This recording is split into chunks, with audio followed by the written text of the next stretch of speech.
Hello दोस्तों। मैं doctor Ayaz कोकारी आप सभी का स्वागत करता हूं अपने इस यूट्यूब चैनल के ऊपर। तो आज हम बात करने के लिए जा रहे हैं जॉन्डिस के बारे में। हिंदी में जिसे पीलिया कहा जाता है और गुजराती में कमड़ो कहવામાં આવે છે। जॉन्डिस होता क्यों है? बेसिकली गर्मियों के मौसम वो जॉन्डिस होने के लिए सबसे फेवरेबल सीजन है। रीज़न क्या है?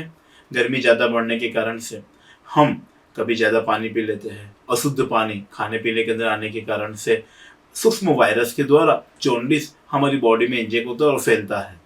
शुरुआत के दिनों के अंदर जॉन्डिस पता नहीं लग पाता। क्यों? क्योंकि वो अपने माध्यम दौर के ऊपर फैल रहा होता है। बट वो बॉडी के अंदर जाने के बाद जब वो उग्र हो जाता है, जब वो अपनी पर्टिकुलर चरम सीमा पे पहुंच जाता है, तो उसके लक्षण दिखाई देने लगते हैं। जॉन्डिस होता किससे है? बेसिकली ये वायरस से होने वाली बीमारी है। Hepatitis E, hepatitis C, hepatitis A और HbSAg अलग अलग प्रकार के वायरसेस के कारण से जॉन्डिस पाया जाता है। जॉन्डिस बेसिकली एक लक्षण है और वो होता किस लिए है? क्योंकि बॉडी के अंदर हेपेटाइटिस होता है, इसीलिए जॉन्डिस पाया जाता है। इसके लक्षण क्या हो सकते हैं? सबसे पहला लक्षण खाने के अंदर अरुचि आ जाना, मतलब कि एनोरेक्सिया, खाने खाने का मन नहीं होना, भूख न लगना, वीकनेस लगा करना, बॉडी के अंदर फटीगनेस लगा करना। उसका दूसरा लक्षण होता है वो होती है वॉमिटिंग होना, मतलब कि उल्टियों का प्रभाव होना, नोजिएटिक फीलिंग आने लगना, या तो कभी कभी उल्टी होना या उल्टी की फीलिंग आने लगना। वो जॉन्डिस के अंदर एक महत्वपूर्ण लक्षण में पाया जाता है। थर्ड, कभी कभी फीवर का स्पाइक रहना, या तो मध्यम दौर का फीवर रहना, कभी फीवर हाई ग्रेड होना, कभी लो ग्रेड फीवर के साथ ही बराबर आगे बढ़ के हमें सिम्टोमोलॉजी मिलना। इसका चौथा और जरूरी जो लक्षण होता है वो होता है आंखों के अंदर सफेद पार्ट के अंदर इक्टेरस महसूस होने लगना, मतलब कि पीलापन आने लगना। जब ये सिम्टम आने लगता है और आंखों की जो सफेदी है वो सफेदी की जगह पर पीली आने लगती है, पीलास डेवलप होने लगती है, तब ये हमें मूलभूत रूप से सूचित करता है कि बॉडी के अंदर कहीं ना कहीं लीवर का मैकेनिज्म डिस्टर्ब हुआ है। लीवर के बॉडी के अंदर कहीं ना कहीं लीवर का मैकेनिज्म डिस्टर्ब होने के कारण से बॉडी के अंदर पीलिया प्रेरित हो रहा है। उसका पांचवा और सबसे जरूरी लक्षण है यूरिन के अंदर बहुत ज्यादा प्रमाण के अंदर पीलापन जाना। बिलीरुबिन बॉडी के अंदर एक्सट्रैक्ट मैकेनिज्म में आता है। जब वो एक्सट्रैक्ट मैकेनिज्म में आता है तो वो पेशाब के माध्यम से ही निकलता है। छठा लक्षण उसका है स्टूल के माध्यम से मालूम होना। स्टूल के माध्यम से क्या मालूम होगा? ज्यादातर बिलीरुबिन हमारा यूरिन के माध्यम से निकल गया होता है। जो बिलीरुबिन यूरिन के माध्यम से पीलापन में निकल जाता है और उसके बाद स्टूल के अंदर कभी कभी कड़क स्टूल होना, कभी कभी स्टूल के अंदर ज्यादातर सफेदी वाला स्टूल होना, वो पीलिया के लक्षणों के अंदर पाए जाते हैं। एब्डोमिनल पेन उसका सातवां लक्षण हो सकता है। पेट के अंदर राइट साइड के ऊपर, मतलब कि आपकी अम्बेलिकस, सादी भाषा में कहें तो आपकी नाफ या दूटी से ऊपर की तरफ, राइट साइड की तरफ, जिसे राइट हाइपोकोंडियम रीजन कहा जाता है, मतलब कि जिस जगह के ऊपर लीवर सिचुएटेड है बॉडी में, उस जगह के अंदर दर्द का महसूस होना, वो बाज़ मरतबा हमें इंडिकेट करता है कि बॉडी के अंदर पीलिया की कोई बीमारी की अलामतें मौजूद है। बॉडी के अंदर नेल्स के अंदर आप ऑब्जर्वेशन करेंगे तो नेल का पीला हो जाना वो हमें आइडेंटिफाई करने के लिए हेल्प कर सकता है हमारी बॉडी पीलिया से फाइट कर रही है। तो यही सब कॉमन लक्षण हैं जो पीलिया के अंदर पाए जाते हैं। आगे चल के बात करते हैं जॉन्डिस के टाइप के बारे में। बेसिकली जॉन्डिस के अंदर जो टाइप है वो डिवाइड हुए हैं अपने उसके 3 स्टेज के तरफ से। एक है प्री हिपेटिक जॉन्डिस, एक है हिपेटोसेल्युलर जॉन्डिस और एक है पोस्ट हिपेटिक जॉन्डिस। जो प्री हिपेटिक जॉन्डिस है उसके अंदर बेसिकली आरबीसीज के डिस्ट्रक्शन के कारण से हिमोलाइसिस होता है और उसी के कारण से जितना भी जॉन्डिस इस स्टेज में पाया जाता है वो सभी जॉन्डिस को प्री हिपेटिक जॉन्डिस कहा जाता है।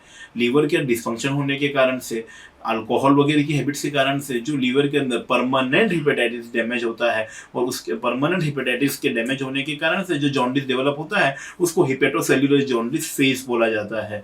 और अंत के अंदर जब बॉडी के अंदर प्रॉपर तरीके से बिलीरुबिन का प्रोडक्शन डिस्टर्बेंस में आ जाता है तो उसे पोस्ट हिपेटिक जॉन्डिस बोला जाता है।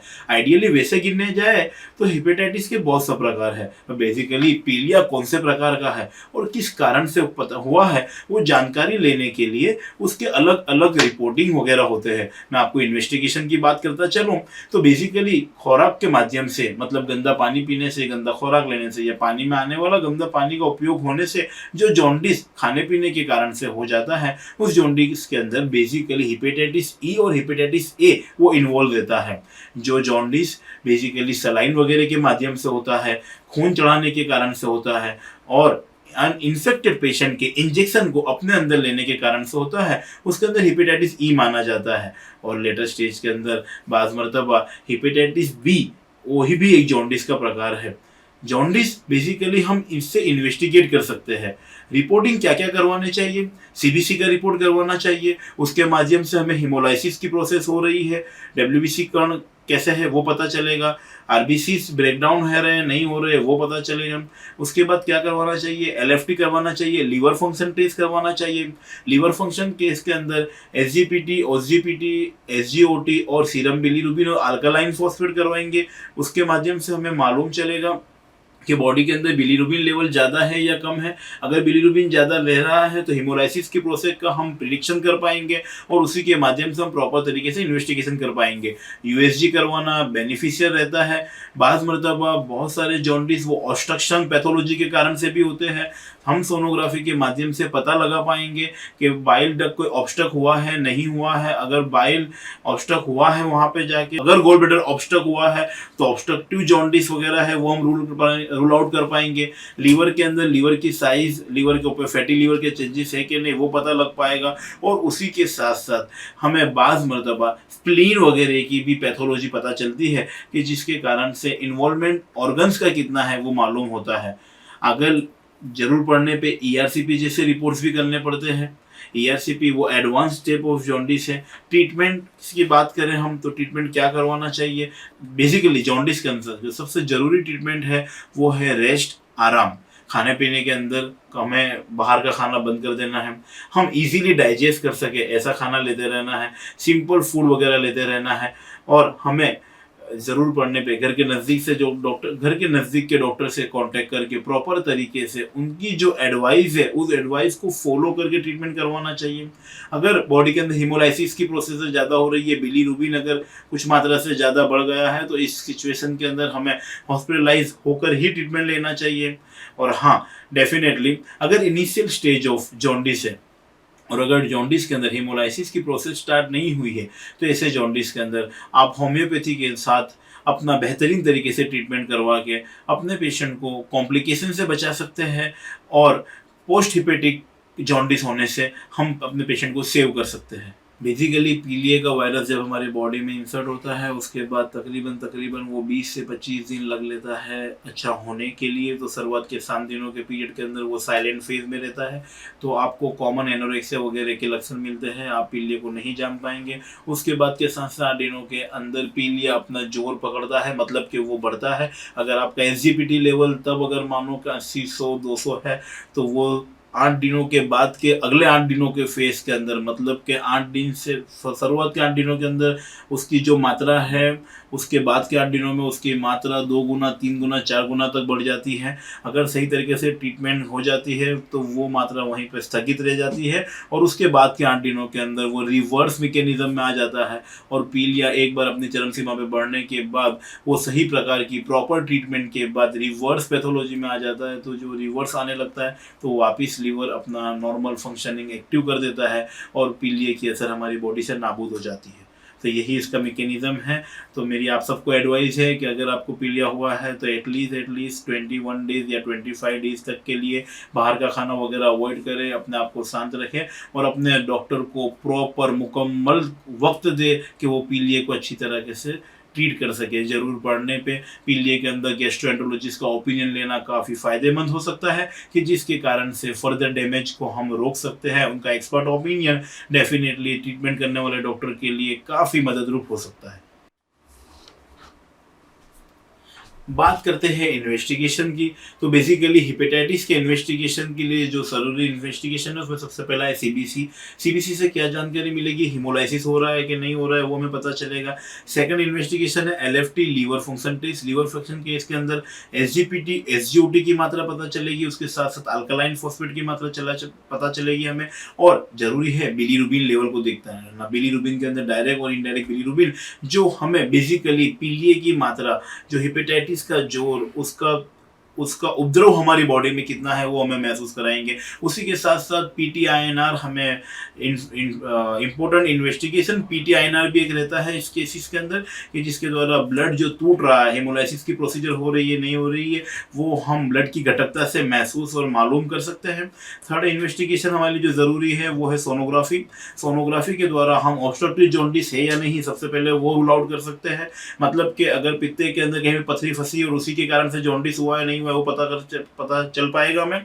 सेकंड कंडीशन है लीवर के ऊपर पीलिए का असर कितना हुआ है, कोई परमानेंट चेंजेस आ रहे हैं नहीं आ रहे हैं वो पता चलेगा। और उसी के साथ साथ अगर कोई और पैथोलॉजी उसी के साथ साथ इन्वॉल्व हुई है, इट्स मीन्स दैट कि बाद मरतबा सीरोसिस ऑफ केसेस के अंदर जो जॉन्डिस होते हैं उसके अंदर असाइटिस वगैरह पाया जाता है, मतलब कि पेट के अंदर पानी भरना, तो हमें सोनोग्राफी की हेल्प से वो मालूम चल सकता है। आपको पीलिए के अंदर उसे हल्के में नहीं लेना है, बेसिकली उसका सही तरीके से इलाज करवाना, प्रॉपर उसका इलाज करवाना वो काफ़ी लाजमी है। नहीं तो बाद मरतबा बार बार होने वाले पीलिए से, और जो पीलिए माल ट्रीटेड मतलब कि सही तरीके से ट्रीटमेंट नहीं ले पाते, ऐसे पीलियों के अंदर बाद मरतबा लीवर का परमानेंट डैमेज होने के चांस रहते हैं। तो आपके घर के नज़दीक के डॉक्टर से जाके कंसल्ट करिए, उनसे प्रॉपर तरीके से आपका इलाज करवाइए। और हाँ, definitely how can we forget our homoeopathy. अगर प्री हिपेटिक स्टेज के अंदर आप है तो डेफिनेटली होम्योपैथी का बहुत ही बेहतरीन रोल है पीलिए को ट्रीट करने के लिए।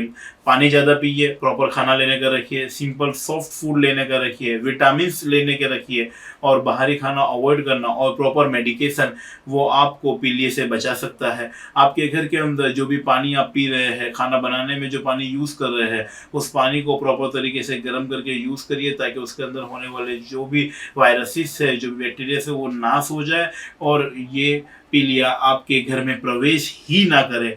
और इसी तरीके से हम इससे बच सकते हैं। आने वाले अगले वीडियो के लिए हमारे YouTube चैनल को सब्सक्राइब करें, लाइक करें, और हाँ, हमें आपके प्यार से नवाजना न भूलिए। तब तक के लिए नमस्कार।